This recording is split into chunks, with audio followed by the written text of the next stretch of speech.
How's it going? This is Ricardo, and in this video I'll show you how to remove the wireless card from a Dell Latitude 7280. If you're looking for parts for this laptop, go to our website and use this coupon for a 5% off discount.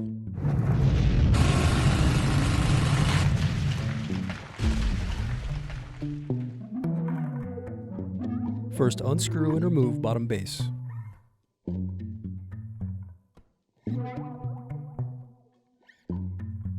Then unscrew and disconnect battery. Now unscrew and remove bracket. Then disconnect and remove wireless card.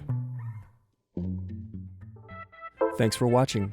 Don't forget to like and subscribe if you enjoyed this video. And if you need more, check out this playlist to watch other tutorials for your laptop.